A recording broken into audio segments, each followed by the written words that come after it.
ஓம் Sri Sairam. December 14, 2023. சுவாமி வழங்கும் இன்றைய அருளமுதம். பிரேமையின் திருவடிவங்களே, பிரேமையின் சக்தியை உணர்வதே இன்று உங்களுடைய பிரதான நோக்கமாக இருக்க வேண்டும்.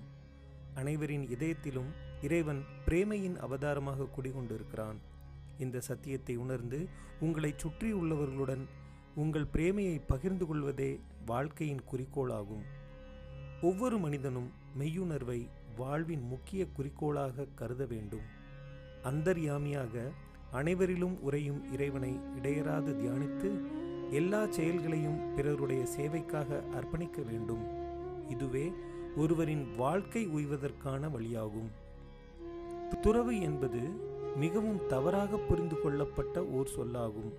இது குடும்பத்தையும் உடைமைகளையும் மட்டுமே துறப்பது என்பதல்ல. இது தன் குடும்பத்தின் மீதோ அல்லது வேறேதேனும் சிறிய விஷயங்களின் மீதோ எதுவாயினும் அவற்றின் மீது கொண்டிருக்கும் தன்னுடையவை எனும் பற்றுணர்வை முற்றிலுமாக துறந்து விடுவதே ஆகும். எதன் மீதும் பற்று ஏதுமின்றி இருப்பதே உண்மையான துறவு ஆகும். அத்தகைய பூரண பற்றின்மை இருந்தால்தான் பிரேமை வெளிப்படும். ஆகவே எல்லாவற்றையும் இறைவனின் திருவடிவாக கருதுங்கள். தெய்வீக அருளுரை, செப்டம்பர் 14, 1997. பற்றின்மையையும் தியாகத்தையும் நாம் பெற்ற பிறகே நம்முள் ஆத்ம ஜோதியை ஒளிரச் செய்வதற்கான தகுதி கிடைக்கும் என்கிறார் பகவான் ஸ்ரீ சத்திய சாயி பாபா.